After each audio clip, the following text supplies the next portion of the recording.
there, fellow classic comic collectors. As always, I'm Scott Harris King, and today, finally back with part 2 of my top 50 comics in my collection for my 50th birthday. So this is my top 50 at 50. I did my top 50 originally 3 years ago. As I mentioned in the first part, which I'll have the link to down below, there's been a lot of turnover since then. I've sold a lot of back issues in order to raise money to make my own comics. And I also sold a lot of back issues, as longtime viewers know, because the mustiness from the comics is actually giving me some breathing issues. So I downsized my collection, but I did use some of that money to buy some new keys and big books that I've always wanted. So my top 50, there's a lot of turnover. It's a very different list now than it was 3 years ago. In the first video, I showed numbers 50 to 26. So we're going to start with number 25 this time. We're going to count down to number 1. I'm going to show you the books, tell you the stories behind the books, and I hope you enjoy it. We're going to start right here at number 25, and it's Super DC Giant S21, better known as Love 1971, and it has this all-time classic romance cover. As you know, I'm a huge fan of romance comics. We'll be seeing a lot more romance coming up here in the top 25. This is arguably the biggest Bronze Age key. It's arguable. There's a couple others that are in the same range, but for me, it's the coolest of the big Bronze Age keys. Absolutely love this awesome psychedelic racing cover. The choice of the colors on this, unparalleled. Just absolutely love it. Not an easy book to find at all. Not a cheap book to find. So it's one of the big books in my romance collection, and I just love having this one here. Now for number 24, change of pace here. It's Boy Comics number 9. In addition, of course, to my romance collection, I am a huge fan of Boy Comics. Such a big fan that my ongoing comic series, The Crime Busters, which I write and sometimes draw, is a continuation of the continuity from Boy Comics, picking up where that left off with issue 119. My first issue is 120. So I love the series. I have a complete run of the series. We'll be seeing more of these as we count them down. But this is one of the big ones. Issue 9 has one of the all-time classic, crazy Golden Age covers. It's got Iron Jaw looming here with blood dripping from his iron jaws. It's got Crime Buster. It's got, for some reason, the Statue of Liberty. This also contains an infamous story that is very un-PC. So it's not an easy book to find, but the great cover and just the desirability of this really bumps this up. It's one of the best covers in the run. Not the best cover, though.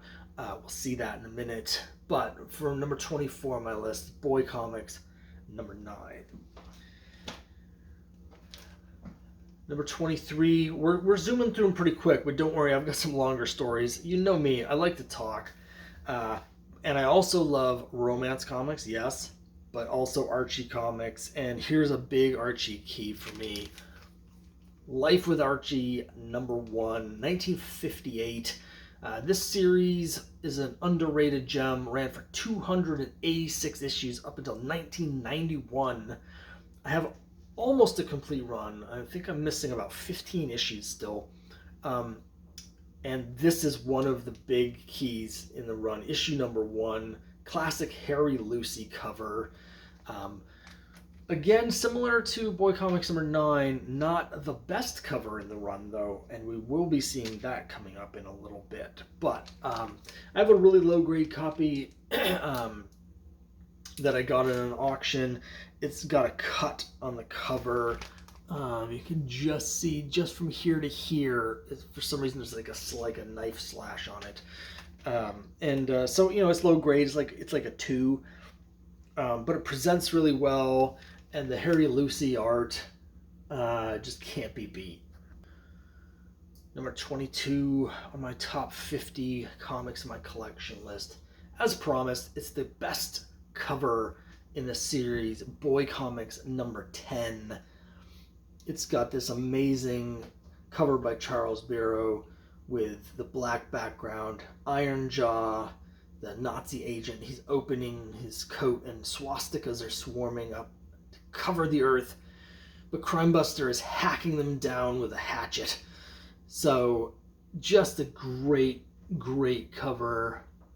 As you can see, I have a CGC 1.5 restored, although the restoration, it says moderate amounts of glue on spine of cover.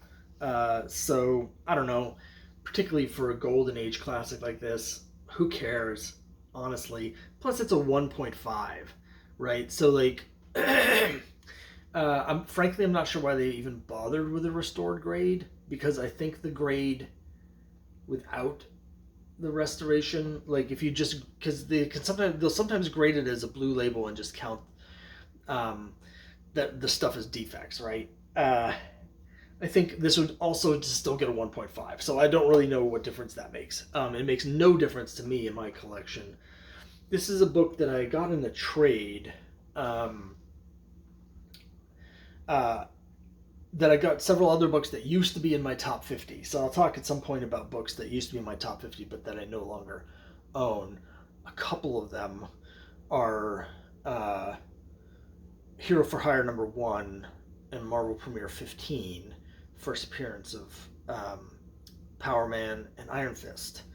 And I got both of those in a trade where I got a book out of a dollar bin and I traded it for a huge haul of stuff, including both of those. And I also got in that trade a Werewolf by Night 32 and an Amazing Spider-Man 122. I traded both of those for this, and I couldn't be happier with that decision. So just a great, great comic, Boy Comics number 10. Next up, here's a comic that I've had for a long time in my collection. It's mid-grade, it's miscut, it's beautiful. It's one of my favorites, obviously. It's Star Spangled War Stories 151, the true first appearance of the Unknown Soldier. I know there's debate. I know there are people that firmly believe that it's Our Army at War 168. That's the first appearance of the Unknown Soldier. They're wrong. It's not. This is it here, and I have a complete run of Unknown Soldier, starting with this issue, running to the end of the series, issue 268. And I love the cover. I love the story. A book that I think is always undervalued and underrated, in part because of the confusion over what the first appearance is. But it's a book that has been in my collection for, I don't even know how long, at least 30 years at this point. And it's just a great book. We're into the top 20. Coming in at number 20 is Green Lantern, Green Arrow, number 76. First issue with the combined story, first of the relevancy issue, first Neil Adams issue. And you can see here, you can see somewhere here, here we are. You can see here, signed by Neil Adams. It's a CGC signature 5.5. Now, I got this book sometime around 2008 or 2009. It was a period I hadn't been actively collecting comics for a while because my collection was in storage for several years. And eventually I got it out of storage. I sold off a whole bunch of it, kind of like I did recently. I sold off a whole bunch of my collection, like 15 long boxes. And I used the money to buy issues that I wanted in my collection that I had never had. This is one of those. I got it on eBay, paid $106 for it, and it was advertised by the eBay seller as a 5.5. I had it graded and signed personally by Neil Adams at a convention in 2012, and sure enough, it was a 5.5. So whoever that eBay seller was, good job. When I got this signed, Neil Adams asked if I wanted to have it personalized to Scott, and I said no. And I only said no because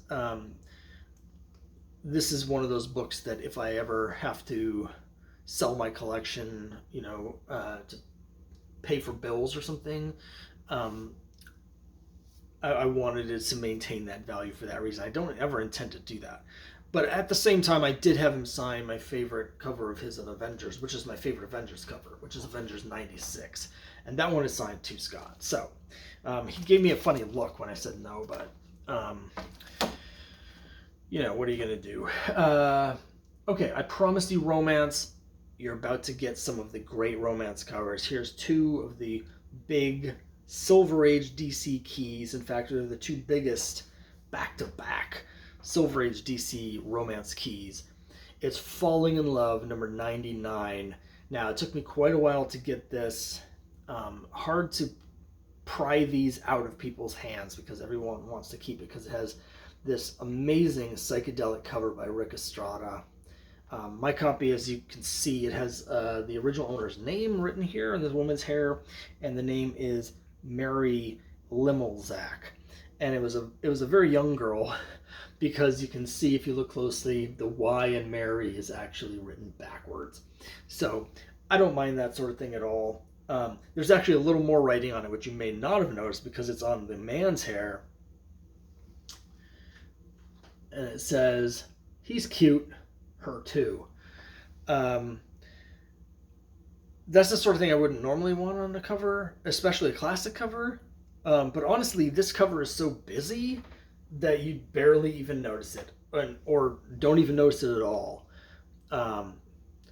It presents well. I got a really good deal on it, which is to say it still cost me, I think, over $100. But a book I've never found in the wild, and I've been looking for years. So I was happy to finally get a decent copy at all at any price, and I felt like I got a really good deal on this one.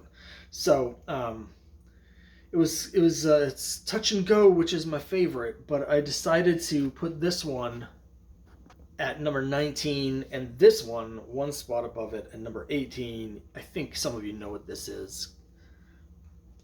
Yes, it's Young Romance 150 with the all-time classic J. Scott Pike Crying Woman cover.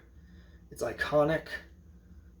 It's everything that romance comics are and aspire to be right here. And particularly DC, because a lot of DC, the formula with the DC books is that the woman is usually crying or upset or someone's just double-crossed her. Whether it's the guy or her sister or someone. And so there's a lot of drama and trauma at DC in the romance business. It's not necessarily true for the other publishers, but that's the angle that DC always takes. And this is the DC romance book. You could argue this is the DC romance book, period. It's not to say it's the most valuable or expensive of all the DC romance books, but it's kind of the iconic book. Now, unlike the other one, the Falling in Love, which I've never found in the wild, this is a book where I've actually found 3 of them in comic shops. But the one that I have here is the first one I found. It's still the nicest one that I've found. And it's about a 5.5. It might even be a 6, actually. It's pretty solid. I've had 4 copies of this overall over the years. This has been a really good book for me, but I kept the nicest one for myself. So just love this book. Young Romance, number 150. Now, the next book on my list here, I actually have 2 copies of. I debated which one to show. Actually, I have several copies, but 2 for my personal collection. And it's first issue special, number 8, the first appearance of Warlord. I'm a huge Warlord fan. I'm a huge Mike Grell fan. You can see here, signed Mike Grell. The other copy in my collection is an old label CGC 9.4. And but this copy, which is a nice copy, it's probably a 6.5. This is a copy that I've had since I was a kid. I put my Warlord run together back in the 80s, and I've told the story before, but when I was a kid, I think it was in '86. I got this massive collection from a guy my dad worked with. Um, he had been in college in the early '70s, mid '70s, and he collected comics during that time, and he had kept them. So I got 3 long boxes of Bronze Age stuff from the '70s, and included first issue special number 8, Warlord 1, Warlord 2. And that was all he had, which I didn't understand at the time, but now I know why, because it was canceled after issue 2, and then there was several months gap before issue 3 came out, and by the time issue 3 came out, he had stopped collecting comics. So, the more you know. But this is a book that's been really important to me for a long time. It's not nearly as valuable as most of these others, but it's valuable to me, both for the personal connection. You know, I was really excited to meet Mike Grell and get him to sign this. Yeah, it's just a really important book for me. So I love having it. All right, book number 16 on my countdown of my top 50 books. This is a newer edition. I did not have this last time I did my top 50, but it's a big book for me. Absolutely love it. It's Star Spangled War Stories, number 84, the first appearance of Mademoiselle Marie. As you can see, it's a CGC 2.5. Now, this checks off a bunch of boxes for me. I love DC war books. I also like female heroines, comics that have strong female protagonists. You know, they probably didn't need to give her the nickname Battle Doll, but Mademoiselle Marie is one of my favorite DC war characters. And so these are really hard to find. I had toyed with the idea of trying to put the whole run together. It's only 6 issues, but they're all 3 figures. This is one of the books where when I sold off a bunch of my comics a year and a half or so ago to downsize my collection, this is one of the ones that I bought using the money that I got from that. So it's a book I've always wanted. It slots right into my war collection, and just absolutely thrilled to have this. Book number 15, we're getting down there, we're getting to the big ones, and we're getting, some of these are books that I've had in my collection for a long time. One of my favorite comics ever, favorite covers, favorite characters, favorite titles. It's Avengers number 57, the first appearance of the Vision. It's a nice copy, it's very dirty. It's also a little bit tan, but it's mostly dirty. I think a cleaning would do great for it. It's about a 6.5 as it's currently sitting, but I think it could be upgraded with a good clean and press, mainly for the cleaning part. Told this story as well a couple times, but when I was a kid, I'll talk about the Avengers now because we're going to see some more later. When I was a kid, Avengers was one of my favorite titles at the time. This is like 1986, and Roger Stern run is going on, the Mansion Siege. At the same time, I'm a big fan of Fantastic Four, the John Byrne run, so my dad basically sat me down, and I was buying back issues of both, and he said, you know, what you should do is focus on one title. When you complete that, then move on to the next one. And that made sense to me. I think it was really good advice. And so we got the price guide out, and I decided that Fantastic Four just seemed a little too pricey for me as a kid with a $5 allowance. So I decided to focus on Avengers. And I got some money for Christmas. To invest. And what did I invest in? Well, I invested in Avengers. I sent away with a good portion of the money to an online place, and what I ordered was Avengers 17 to 56 and 141 to 180. So I ordered those 80 issues of Avengers. Now they were missing a few here and there. I got most of them, but it only went up to 56 because, of course, 57 was a big book. But around that same time, there was an ad in the Want ad, like a classified ad, for a guy in Boston, which is an hour away from us, who was selling his comic collection out of his attic. Sounds weird, but you know, my dad ended up driving me in there, and we went up there, and I looked through the guy's boxes, and he had like almost complete runs of everything back to about 1964.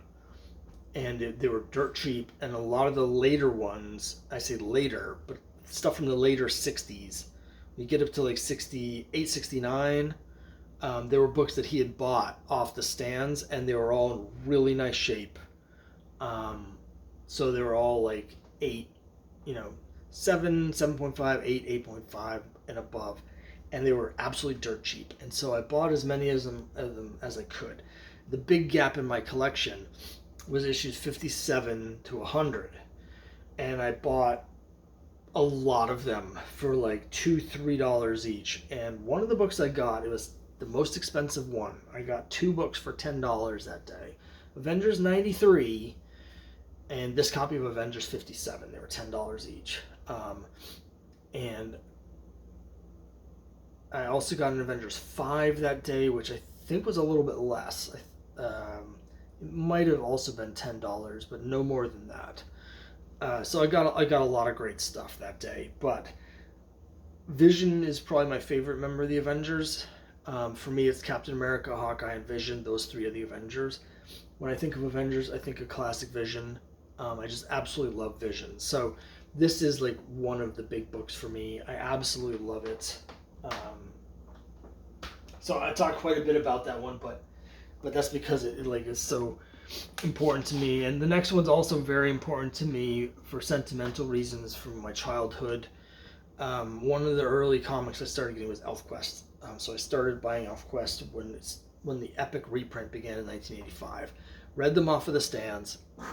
These Epic reprints, I read them off the stands for a few months, and then I discovered that ElfQuest was a previous series, and these were reprints, and that I could read the entire series already collected in trade format from the Dawning Star Blaze trade. So I bought the trades 2, 3, and 4, read the whole storyline. But as a huge ElfQuest fan, I wanted to get their first appearance. So I eventually got this at a convention. It cost me $40. It's Fantasy Quarterly #1, the first appearance of ElfQuest in 1978. And it's a super nice copy. It's probably... it's got a non-color breaking bend here that could probably be pressed out. But as it sits, it's probably a 9 or a 9.2. It's got kind of blunted corners. I don't think it, even if it was pressed and cleaned, I think it would be hard to get it above a 9.4. But it's a beautiful, beautiful comic. And it's a book for the long time.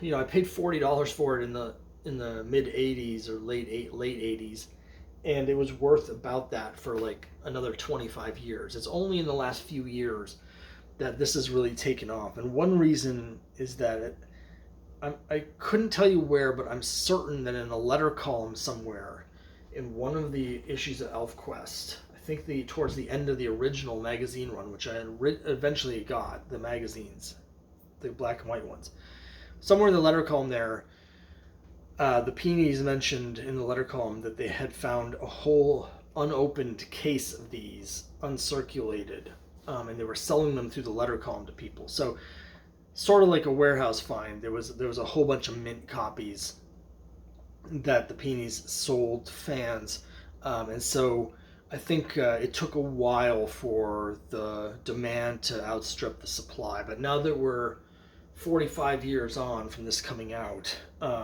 it's finally worth what it should be worth. But it's still not easy. It's not hard to find nice copies. I think it's harder to find beat up copies because the distribution was so crappy. There's probably more people that bought, the uncirculated copies from the Peonies than people that actually bought it off the stands. But it's just a great book that I love having. Here we are at number 13 now, and I teased this earlier. Life with Archie. Now my copy of issue 1, low grade. This is actually lower, so that's like a 2.0. This is like a 1.8, but it has one of the most iconic covers in Archie comics history. It's Harry Lucy's version of the 3 on a Soda. Now, Three on a Soda was originally a cover, I think, for Archie Annual by Bob Montana, but it's a motif that they still do today. And the most iconic, most famous version of it is this version from Life with Archie #2. So this one cost me more than issue 1, even though it's in lower grade. It's harder to find, but it's just, Harry Lucy, as I've talked about on Channel 4, one of my, pantheon of all-time artists. Alex Toth, Harry Lucy, and the person who merged them together into one amazing synthesis, Darwin Cook. Those three are sort of my ideal artists, and so I just love it. And Life with Archie is maybe my favorite Archie title. So everything about this just hits me perfectly. And this is another one of the books that I bought with the money from selling my comics a year and a half ago. I got both issue 1 and 2 using the money from that downsizing. It was a downsizing, but also a refocusing. So I sold off 3,000 comics, ended up buying probably 100 with some of the money, and this is one that I'll be holding on to. But it's not the last Archie comic we're going to be seeing. Book number 12, getting into the heavy hitters now, is Tales of Suspense 57, the first appearance of Hawkeye. Now, this is the second copy of this I've had. I don't know what I did with the first copy. I know that I paid $14.95 for the first copy back in the late 80s when I bought it from Dad's Entertainment, Worcester, Mass, when it was at his original location on Route 122. But somewhere over the years, I don't know what happened to the original one that I had back then. Must have traded it or sold it or given it to somebody or something. I don't know. So back in 2008, I mentioned the first big refocusing of my collection.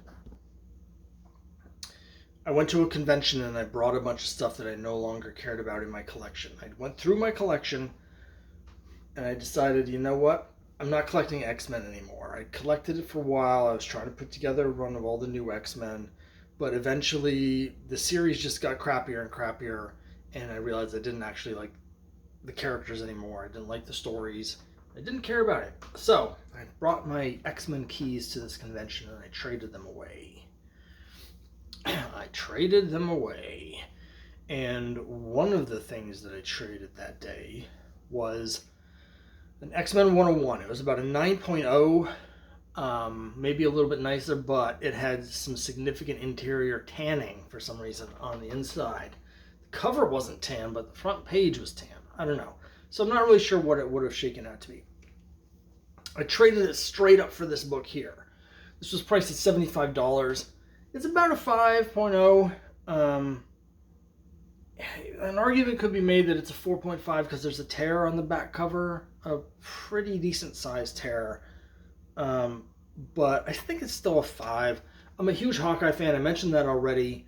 When it comes to the Avengers, it's Captain America, Hawkeye, and Vision. Now, Captain America's first appearance so far has eluded me, but I wanted to get this. Now, I do also have Tales of Suspense 58 and up as part of my Captain America run, so it's nice to have this sort of taking one step back. But yeah, I just love it. Don Heck, first Hawkeye, book number 12 in my collection. I mentioned war books, right? I like a lot of different things. Some superheroes you've seen the Archie, you've seen the romance, you've seen the war. And here we are, book number 11. It's Sergeant Fury, and it's Howling Commandos #1. This is a book that I had got a little while ago. I have a complete run of Sergeant Fury, kind of. And what I mean by that is, starting with issue 81, the series did something very bizarre, which was every other issue was a reprint. So they would have new stories alternating with reprints. I can't imagine how difficult it was to follow the storyline when they were doing that, because there was continuity, but it was almost impossible to find it because every other issue would be a reprint from like 5 years earlier. So I don't know, it's weird. They stopped doing that eventually, I think with issue 112. And so 112 to 120, all new issues. And 120 is the last new issue. 121, they started the reprints again, and the series continued up to about 167, all reprints. So my collection is all of the original stories, none of the reprints. So it's sort of complete. I don't have every number. At some point, I kind of want to get up to 120 because I have a suspicion that some of those reprint issues may have letter columns dealing with some of the new issues. But regardless, when I was doing my Sergeant Fury collection, obviously this was the one I was missing. I've mentioned this last time, I think. I think I might have just gotten this when I did the last video. I'm not sure. But this is not the first copy of this that I've had either. When I was a kid, a teenager, around 1990 or so, or sometime between 80 and 92, when I was in high school, I went to the Brimfield Antique Show, which is a massive outdoor flea market that stretches for miles in Brimfield, Mass. And I got a copy of this, a low-grade Sergeant Fury #1, for $20 from one of the antique dealers there. But again, like some of these other ones, I don't know what I did with it. No idea. So when I got seriously into collecting war books and seriously putting together run of Sergeant Fury, which was very cheap and very easy to do, except for this. I desperately wished that I still had the original, but got this. I paid $300 for it just like 3.5 or 4 years ago. I think just before I did the video, maybe 4 years ago, and it went up drastically pretty much as soon as I got it. So first Nick Fury, obviously a big book. And it's actually, I think, kind of underrated, if I'm being honest. And my copy is low grade. It's about a 3, but no complaints here. I love a solid 3. All right, we're into the top 10 books, and we've got one of the all-time classic covers in comics, particularly Archie comics. Maybe arguably the most iconic Archie cover. It's Archie number 50. Featuring the classic Bob Montana drawing of Betty lounging on the couch. I just got this a couple years ago. Again, this is another one of these books where I got the money. I may have told the story in the last video, I forget, because I got this as part of a package deal. There was someone on eBay that was selling a lot, and it was Archie 50, 53, and Pals and Gals 23, the first appearance of Josie. And I sent in on a pretty low offer, but the best that I could do at the time, because it was still a lot of money. Basically they really needed the money, and I had the money, so they gave me a good deal. I got all 3 of those classic issues, I think, for $650. No longer have the Pals and Gals. I've sold that. But I kept the Archie 50 and the 53. It's low grade, but it presents beautifully. And I'm trying to put together a complete run of Archie, but I'm treating this as my first issue. So I'm trying to get issues 50 and up. So once I get 68 is the last issue I'm missing that's like expensive.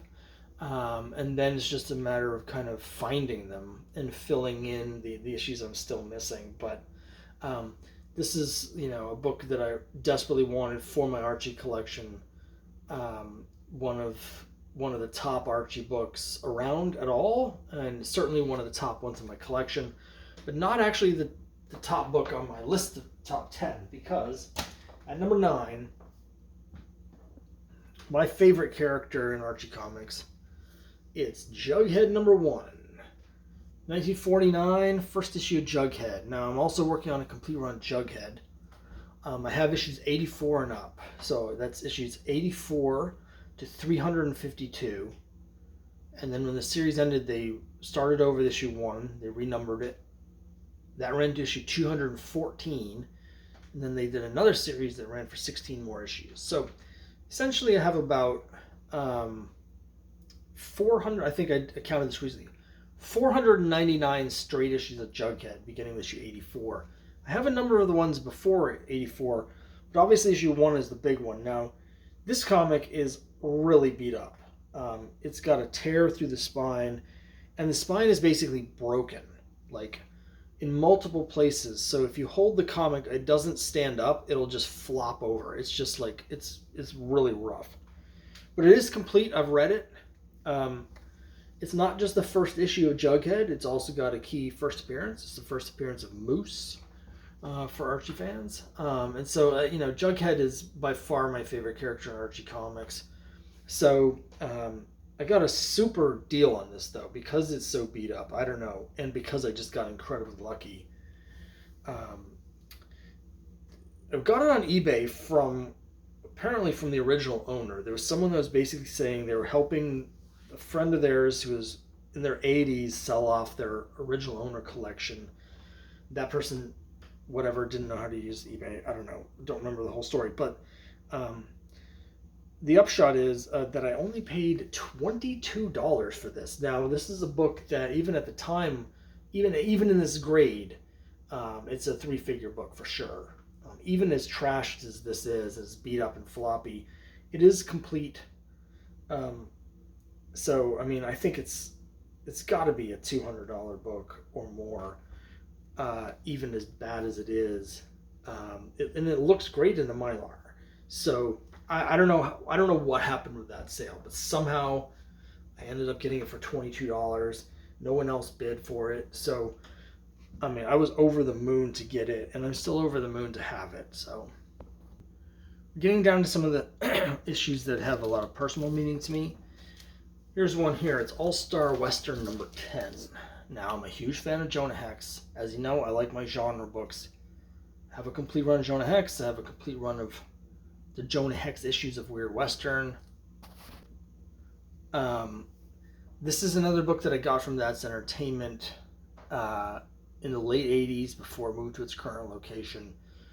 I paid, again, the same amount as I did for that first appearance of Hawkeye. It was $14.95. And it's a book where I didn't have the money for it. I told this story last time. I did not have the money for it. So I borrowed it from my youth pastor. Now, my youth pastor is a guy named Ernie, and Ernie was huge into baseball cards. He had collected cards when he was a kid, and he had kept his collection. He collected as a kid around 1963. Then he collected when he was in college around 1972. And then now in the late 80s, early 90s, he was collecting baseball cards again. We had a whole baseball card collecting club. At the time, baseball cards were huge, and we would trade the cards with each other and whatever. So he understood collecting. He understood how important it was. So he lent me the $15 to get this. I had been introduced to Jonah Hex, again, through that same collection that I got from my dad's coworker. He had a lot of the issues of Weird Western, starting around issue 22, and the rest of the Jonah Hex run. So that was up to whatever issue that was, 38 or something. And then he had Jonah Hex 2 and 3. He was missing issue 1, but he had really nice copies of 2 and 3. All of those are still in my collection. So I decided to fill in the rest of the run. I got a super nice copy of Jonah Hex number 1 that I paid $1.50 for at a store that no longer exists in Worcester. But this was the one that, you know, I just was sure I wouldn't be able to find anywhere. This is before the internet, before eBay, just trying to go to comic stores, and this was not the sort of thing you would find everywhere. But they happened to have it at That's Entertainment, so Ernie lent me the $15. I had it slabbed, of course, many, many years later. Came back as 7.0. I was a little disappointed with that, but I think it's fair. So, yeah. All-Star Western number 10. And then next up is a book that's a much more recent addition of my collection.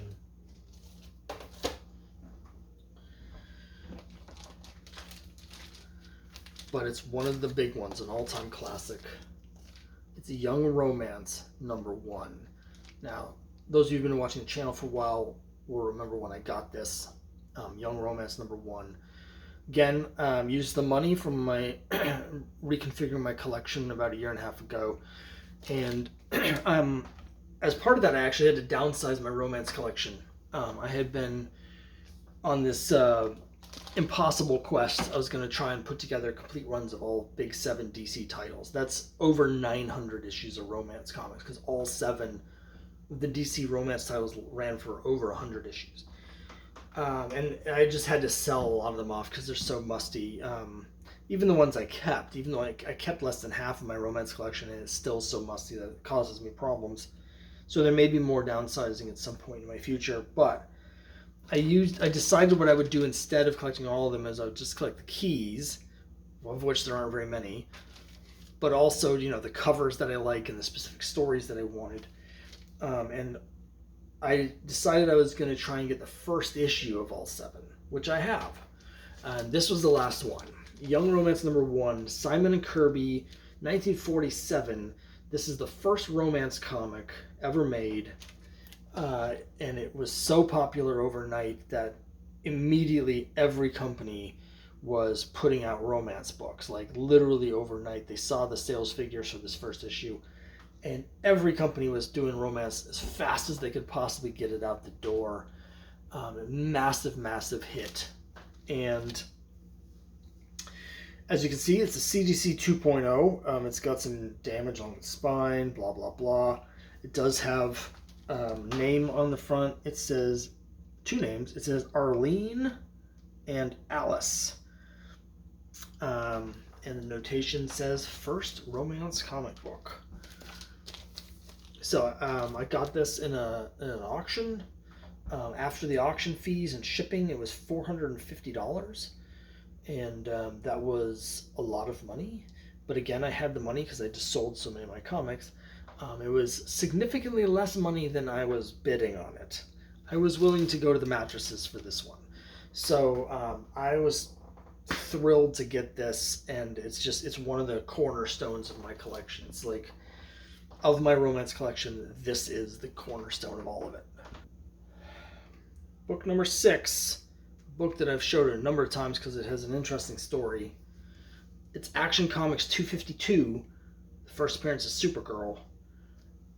Now, I mentioned a sub-theme in my collection is I do try and get first appearances of female superheroines or just female heroines.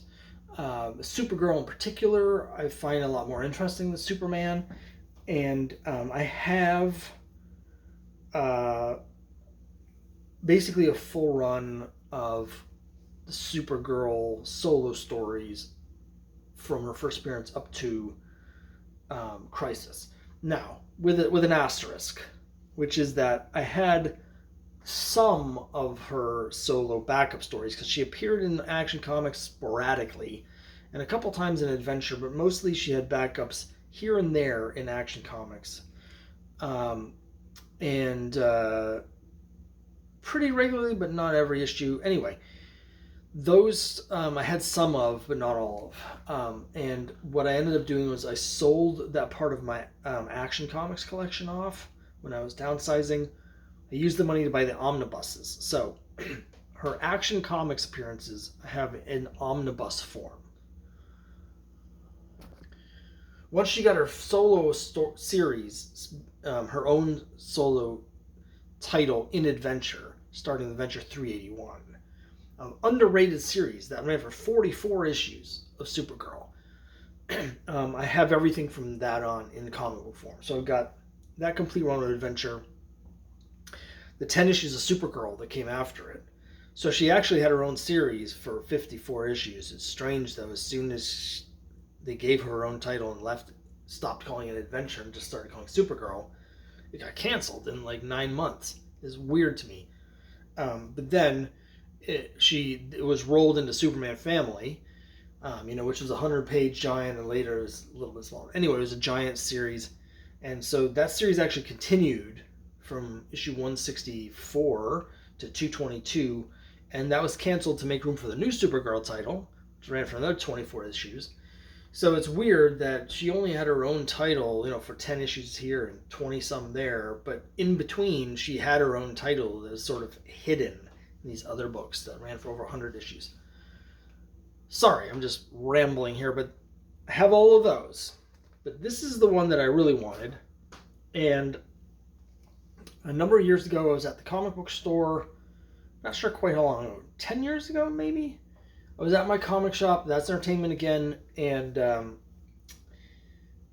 the guy that runs it knew I was looking for one, and he said they had gotten one in, and he put it aside for me to see if I wanted it.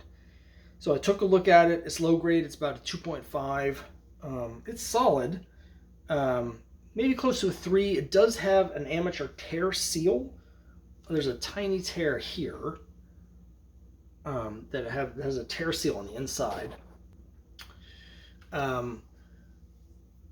So I was looking it over, and of course there's writing on the cover, and it says here in the logo, it says Supergirly, but then it has the original owner's name written above the logo, and the original owner is Dennis Kitchen. Now, if you're not familiar with Dennis Kitchen, you should be familiar with Dennis Kitchen, because Dennis Kitchen is arguably the most important figure in indie underground comics of all time, because in addition to creating his own comics, he formed Kitchen Sink Press, and he was the publisher of like too many iconic underground and indie comics for me to even name. So Kitchen Sink Press is like one of the most important publishers in comics. And when he was a little kid, when he first got into comics, this was his copy off the stands, Dennis Kitchen. I have reached out to Dennis Kitchen. I was able to get a hold of him online and showed him the pictures, and he did verify that is his signature and this was his copy. So I love that sort of thing, the provenance, just the history of the comic. So I've always wanted a copy of Action 252, but this copy, it's got this extra meaning for me. Now we're in the top 5, and this video is going so long, we're gonna cut right to it. Here it is, Albedo number 2, first appearance of Usagi Yojimbo, and it's a CGC 8.5. It's got a restored label. It says Slight B1. Restoration includes small amount of color touch on cover. Now, I've talked about this before. I think people are way too harsh on restoration, but particularly something like this. So I looked up what exactly that means in the notes. B1, slight. And what that means is and I've looked at the notes. There are 2 dots of color touch using an amateur something. 2 dots. So it's basically along the bottom edge, I'm guessing with a black marker that bled through. Just guessing. I haven't seen it because it's been encapsulated since I've owned this. But basically someone apparently took a marker and did 2 tiny dots. Because of that, it's got the restored label, and because of that, I paid basically half price for it. That's ridiculous. Okay, it's got 2 marker dots on it. There's something about the fact that it was used to cover up a defect. If it just had 2 marker dots on the cover, it might have been an 8 instead of an 8.5 and gotten a blue label. But because of where the dots were, it's a restoration, and it's not worth anything. I don't know. I think collectors go the stigma about restored books is ridiculous in terms of the price of variation. I think that it should be evaluated on a book-by-book basis because not all restoration is even close to being the same. But all that being said, this belonged to my friend Jeff, and I never thought I was going to own a copy. But Jeff decided to sell his collection because he was raising money for his wedding. And he sent this in to get it graded, and when it was graded, it came back restored. And he was going to use, I think, Comic Link, I'm not sure, but one of the big auction houses. They quoted him a price which was, much lower than what he was hoping, and he mentioned that to me when we were talking. And while I could never have afforded it at the regular price, this much lower price, which I'm not going to mention because it's between me and Jeff. If it was a dealer, that I would tell you, but I don't want to talk about it. Anyway, that was the amount that I could swing. It was a lot. It is by far the most I've ever paid for a comic book, by a factor of 5. Well, a factor of 3 at this point. But it was much less than I thought I would ever be able to get a copy for. And so it worked out for both of us because he was able to sell it to me directly, avoid all the auction house fees. So he ended up getting, a fair amount more money than he would have if he had sent it to auction. I got a book that I never thought I would be able to own. I have a complete run of Usagi Yojimbo. I haven't shown it on the channel yet, but at some point I will. And once I had this, I immediately bought Albedo 3 and 4, dirt cheap. I got super high grade, nice copies, a pair of them for a total of $100. But this is the big one, of course. First Usagi Yojimbo, only 2,500 copies printed, and just a great book. So I just love having it, and it's just one of the best comics ever. And now we're down to the last 4. Now here's a book that I didn't include last time only because I forgot.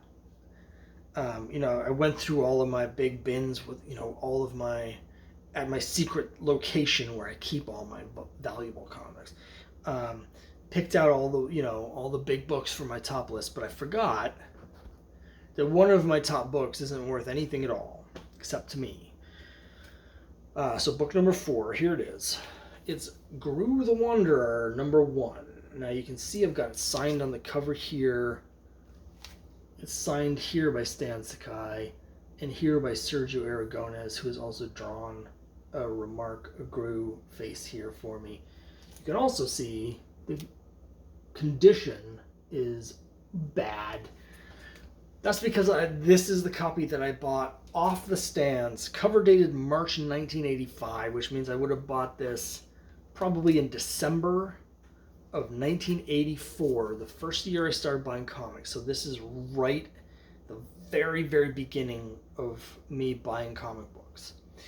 And this is the copy that I bought off the stands, and the significance to me of this is that it was something that I shared with my father.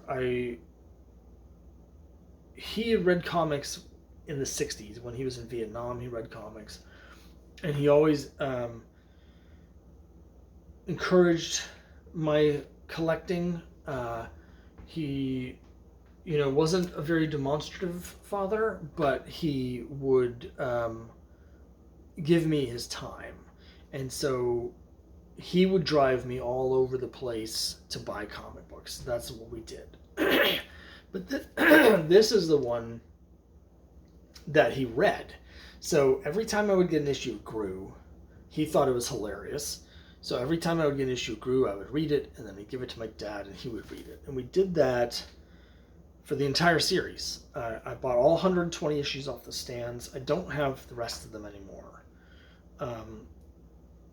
I eventually realized that I wasn't going to reread them, so I sold the rest of them off. But this one's never going anywhere, because this is the copy that was sort of a gateway for me to have this wonderful experience with my father, who's, as most of you know, no longer with us. So this is not the last story that will involve my father and my parents, but this is just a very important comic to me. I have not had a chance to meet Mark Evanier yet. I hope I get to meet him because this is very important to me, but also Blackhawk 269 was the first comic I ever bought. So Mark Evanier looms very large for me. Hopefully someday I'll get to meet him and have him sign this, but you know, he usually does the shows out in California. I haven't seen him anywhere near here, so far no luck, but here's hoping. Book number 3 is also an issue number 3, and it has a personal connection. Here it is. It's Boy Comics number 3. Now, don't be fooled by the number. This is the first issue of Boy Comics. This was back when they used to keep the numbering from previous series because it was cheaper to get the mailing license or whatever. First appearance of Crime Buster, my favorite Golden Age character. First issue of the series. So this is obviously a big one for me. I love the character enough that I'm making my own comics continuing his series. And this was also a gift to me. So my wife got this for me for my birthday a few years ago, and paid quite a bit of money because she bought it from Metropolis. So they overcharged, but that's fine. It's actually in very nice condition. It's flat. It's super tight. The condition issues with it are minor but noticeable, and there's a little bit of a split here at the bottom. There's also a pretty noticeable dark dust shadow, which you can see along the top in particular, and there's a fair amount of tanning. In addition to that, you can barely see it, but right here in the middle, on the top, there's some little perforations.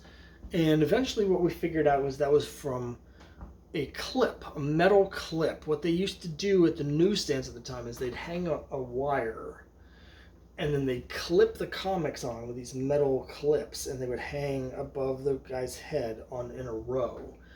And so this has the clip marks from that being clipped. Having said all that, other than that, the condition is perfect. Like it's like it had never been opened. It's super flat, absolutely tight as a drum.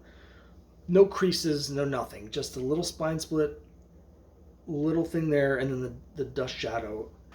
Metropolis had it a 7.0. I think it's fair. I think without the tanning and the dust shadow, this would be an 8.5. So I don't know. I think they tend to overgrade slightly, so it wouldn't surprise me if it got a 6.5. Maybe if I sent it in to CGC. I mean, I don't know what they would do there, but it's really nice, and it was wonderful of my wife to spend this kind of money on a present for me, and she knew how important it was to me, and of course it's even more valuable and important to me because it's a present from my wife. So that's book number 3 on my list. It's just a wonderful comic. These are the comics that are never leaving my collection, Book number 2, another story with my father. It's Avengers number 4. Now, when I first started getting those Avengers, I told you all about the later parts of the collection, but right after he had given me that advice, we went to a comic book shop, and I had a couple issues of Avengers. I had gotten one back issue already. I think it was 36. And that was basically it. I had some other issues that were in the 200s, but that was all I had. A few back issues that were like just a couple years old, and then I had issue 36, right? So, go to the comic book store, a place called Same Bat Channel in Fitchburg, Mass. And at that time, I just wanted whatever the oldest book they had was for Avengers. I didn't know that much about the series other than I really liked the current stuff, but whatever the oldest one they want. I've always been into history. I want the old stuff. And this is what they had. I got this, and I got Avengers number 60 and 75. Those are the 3 issues that I got. And it's absolutely wrecked. Like, it is stained. The spine's just devastated. It's absolutely destroyed. So we went home. It was $12.50. So my dad got this for me. Go home. I'm reading it, and the spine is so bad. This piece of flakes are coming off, right? So I was basically like, I'm afraid to read this because I'm worried that the cover's going to come off. And my dad said, no problem. He knows just what to do. So we got out some rubber cement, and we rubber cemented the cover to the spine. And it worked. It still works. I haven't opened this to read it in a long time because I have multiple reprints of it now. But last time I did, boy, that spine is still not going anywhere. So this book is a 1.0. Rubber cement or no rubber cement. Some people might give it a 0.5, but I don't like to give a 0.5s to complete comics. I would reserve that for things where there was major pieces of the cover missing. But super low grade, but just these formative memories for me. Avengers number 4. And then finally, those who've seen my channel before know what this is, know what's coming. Book number 1, always going to be the top book in my collection. And I did not include any of the comics that I've been making. But those are very important to me too, but just talking about back issues here. And here it is. It's Avengers number 1. CGC 3.0. I had it graded. Was surprised that it got a 3.0. I thought it was going to get a 2.0, but I was apparently off by a whole grade.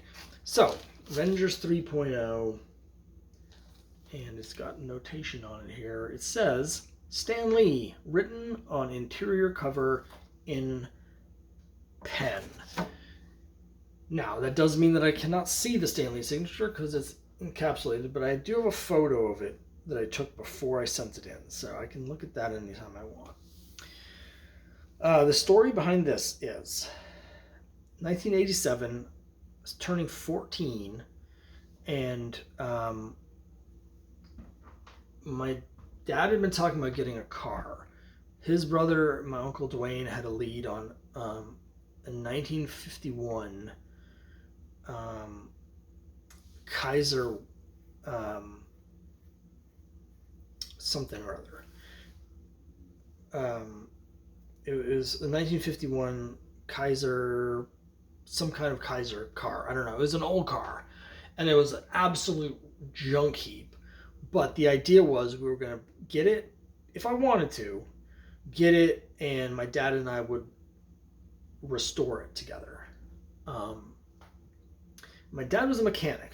I'm not a mechanic. So we were talking about it, and I wasn't really sure. We went to the mall, and at the mall they were having a collectibles convention in the mall. And one of the dealers there had this, Avengers number 1. Now, I've been collecting Avengers for a while at this point. It'd been a year, over a year of just focusing on Avengers. I had the issue 4, I had a lot of this stuff. 50 cent, I had bought all of that, all those other stories I told you, I had all that stuff. So we get to there, we see this at the place in the mall. It is $80. Now, I don't have $80 at this point. So I asked for it for my birthday, and my parents gave me the choice. They said, you can either get the car or the Avengers 1. So obviously I went with the Avengers 1. I just didn't, I sometimes wonder, the road forks, What if I had not gotten this? Would I have stayed as into comics? You know, would I? How long would it have been before I could get an Avengers 1? Would I have lost? Uh, you know, would I have gotten discouraged because I couldn't get the big issues in the run, whatever. But also, you know, if I had gone the other direction and my dad had taught me some more about, you know, being a mechanic and working on cars and stuff. But again, what ended up happening was, instead of working on the car together, he would drive me around to the comic shops and the comic conventions and the comics, you know, auctions. We would go to flea markets looking for comics. So um, I recognize now that, you know, what my dad was really offering me was to spend the time with me, right? The car was secondary. I'm sure he would have appreciated that time a lot working on the car together, but I appreciated a lot the time we had working on my comic collection together. So fast forward 1989, Stan Lee is coming to a convention in Boston. Now this is it's 2 years later. I'm 16, but I don't have my driver's license. My dad's still driving, so he takes me and a couple of my friends to the comic show. Now I had gotten this book about collecting comics, and it had a whole chapter about signatures, and there was a whole thing in there specifically saying, be very careful when you get Stan Lee's autograph, because the guy who wrote the book said he had had a Fantastic Four number 11, and he had had Stan Lee sign it, and Stan Lee pressed down so hard with the pen it ripped through the cover. So I was terrified of that. So we waited in line. We got up to the Stan Lee. I was in awe. Couldn't even talk to him.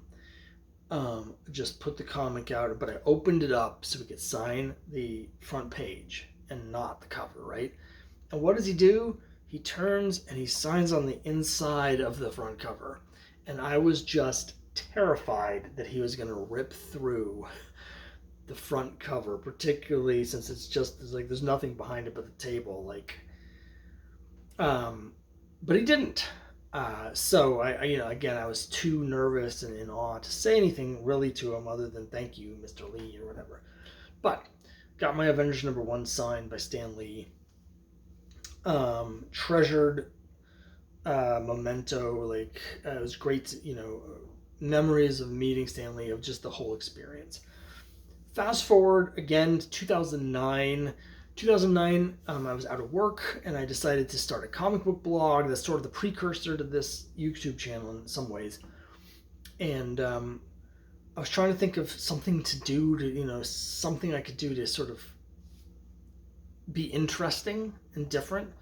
And I realized that I had 5 of the 6 titles from the Merry Marvel Marching Society, right? They have these 5 titles. They have one for getting a no prize, which I had done. There was one for getting a letter printed, which I had done. There was one for collecting or reading a certain number of Marvel books per month. That was easy, much easier in the 80s than it was in the 60s. And there's one for getting your friends, getting someone else to read Marvel, which I had also done because I had talked a number of my friends into collecting comics. And then there was another title you would get for having all 4 of those titles. You got the 5th title, right? But there was a 6th title called Fearless Front Facer. And the Fearless Front Facer title was one that, according to legend, could only be bestowed on you by Stan Lee himself for doing something above and beyond the line of duty. So I decided that I was going to try and get the Fearless Front Facer title. And I did a whole video about it. And what I talked about in the video was this. I talked about my decision, rather than get a car, that I would forgo a car and instead get the Avengers 1. That's what I talked about, my dedication to Marvel and to Avengers, and how, you know, I chose comics over, you know, the all-American dream of, you know, getting the car and going cruising or whatever. So I chose the life of a nerd, basically. And I put that video on YouTube, and I contacted a couple people and got it to Tom Brevoort, who I kind of knew from online interactions. And Tom said that he would send it to Stan, and a couple days later I got an email in my inbox from Stan Lee, and the email said that he had seen my video about my Avengers #1 and that he was impressed by my dedication to Marvel, and so henceforth he was bestowing on me the title of Fearless Front Facer. So I was very excited. Of course, there's always that part where you're like, oh, it's an email. It could have come from anybody, right? But several years later, when they had this big Sony hacking scandal, and the North Koreans hacked into Sony's accounts and released all of their emails to everybody, included in those were emails from Stan Lee where he was being consulted on the Spider-Man movies. And sure enough, it was Stan Lee's personal email account that I had gotten the Fearless Front Facer email from. So I have that title thanks to this, my Avengers #1. So as you can see, this Avengers #1 has got a lot of stories around it that all go back to my parents, my father, my mother, who's also no longer with us. And so there's other, stories. My friend Jason, a huge Avengers fan as well, and we used to drive around collecting, trying to find the issues we needed because we were both putting the full runs together, and just a lot of memories that sort of all come back to this Avengers #1. So this is always going to be my #1 book, no matter what else changes in my collection. Avengers #1 is always going to be my top book. Don't think that the other ones in my top 4 are likely to change either. The Boy Comics #3, the Gru #1, the Avengers #4. If I'm doing another video in 3 years to show my top 50 and how it's changed, pretty sure you're going to see those same 4 comics again. But that's it. I know it took over an hour. It's ridiculous how much I ramble about these comics. But Avengers #1, my top book. Let me know what you think down below. And thanks so much for watching.